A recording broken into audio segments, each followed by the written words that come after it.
আসসালামু আলাইকুম। আমরা এখন দেখব আন্তর্জাতিক মাতৃভাষা ইনস্টিটিউটের ব্যক্তিগত সহকারী পদের লিখিত পরীক্ষার গণিত অংশের প্রশ্ন সমাধান। আমাদের চ্যানেলটির সাথেই থাকুন। আমরা প্রতি পরীক্ষার পর চেষ্টা করি সেই পরীক্ষার প্রশ্নের গণিত অংশের সমাধান ভিডিও আকারে আপলোড করার জন্য। অঙ্ক শুরু হবে 14 নম্বর অঙ্ক দিয়ে। 14 নম্বর অঙ্কে বলা ছিল সমাধান করুন 3/x - 6 plus 7/x - 2 equals 10/x - 4।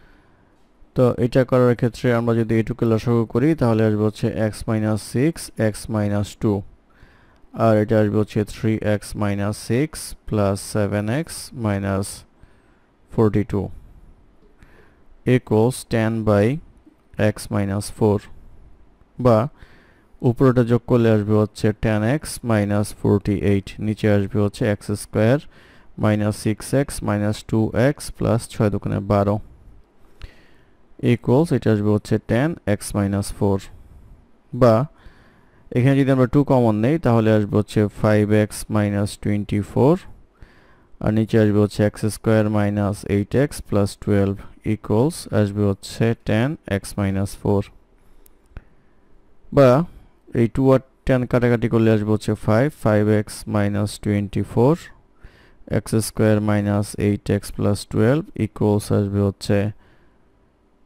5/x - 4, অর্থাৎ 10 আর 2 কাটাকাটি করলে এখানে আসবে হচ্ছে 5।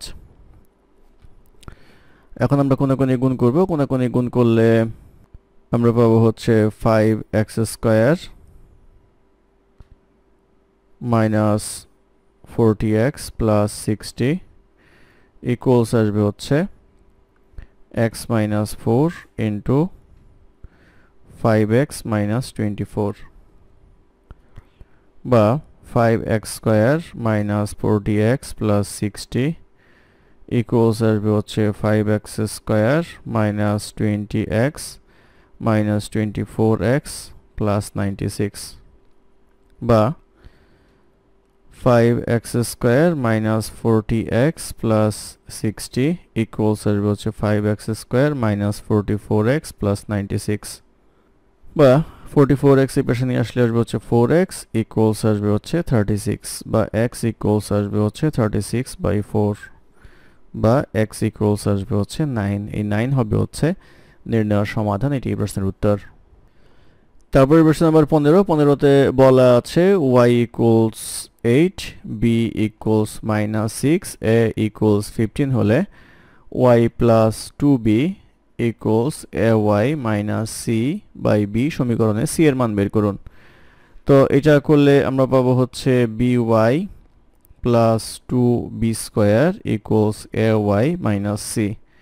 সিটা এই পাশে নিয়ে আসলে ay minus by minus 2b square. তো এখন যদি আমরা মান বসাই তাহলে এর মান হচ্ছে 15, y এর মান হচ্ছে 8, মাইনাস b এর মান হচ্ছে -6, y এর মান হচ্ছে 8, মাইনাস 2 ইন্টু -6 হোল স্কয়ার। তাহলে এটা আসবে হচ্ছে 120, মাইনাস মাইনাস আসবে হচ্ছে প্লাস, 6 48 মাইনাস 6 6 36 দুগুণে আসবে হচ্ছে 72 ইকুয়ালস আসবে হচ্ছে 96। অতএব সি এর মান হবে হচ্ছে 96। এটি এই প্রশ্নের উত্তর। তারপর প্রশ্ন নাম্বার 16তে বলা আছে জামান সাহেব বার্ষিক 12% সরল সুদে 6 লাখ টাকা সঞ্চয়পত্র করলেন। তার ওই বিনিয়োগ কত বছরে 11,76,000 টাকা হবে। তো এখানে প্রিন্সিপাল অ্যামাউন্ট অর্থাৎ মূল টাকাটা হচ্ছে 6 লাখ, আর ইন্টারেস্টের টাকাটা হচ্ছে আমাদের 11,76,000 মাইনাস হচ্ছে মূল টাকাটা 6 লাখ ইকুয়ালস হচ্ছে 5,76,000, আর রেট অফ ইন্টারেস্ট যেটা দেওয়া আছে এটা দেওয়া আছে হচ্ছে 12। আমাদের বের করতে হবে হচ্ছে সময় n। তো আমরা জানি np r/100 ইকুয়ালস হচ্ছে ইন্টারেস্ট, বা n ইকুয়ালস আসবে হচ্ছে interest into 100 divided by pr। তো এখানে ইন্টারেস্ট হচ্ছে আমাদের 5,76,000 into 100 divided by principal amount হচ্ছে 6 লাখ, আর রেট অফ ইন্টারেস্ট হচ্ছে 12, কাটাকাটি করলে আসবে হচ্ছে 8, অর্থাৎ 8 বছর সময় লাগবে 11,76,000 টাকা পেতে। এটাই হবে এই প্রশ্নের উত্তর। ধন্যবাদ আমাদের সাথে থাকার জন্য। আমাদের চ্যানেলটি ভালো লাগলে অবশ্যই সাবস্ক্রাইব করবেন, লাইক, কমেন্ট এবং শেয়ার করবেন। অঙ্কে কোনো সমস্যা থাকলে আমাদের কমেন্টে জানাবেন, আমরা চেষ্টা করব কমেন্টের রিপ্লাই দেওয়ার জন্য। ধন্যবাদ।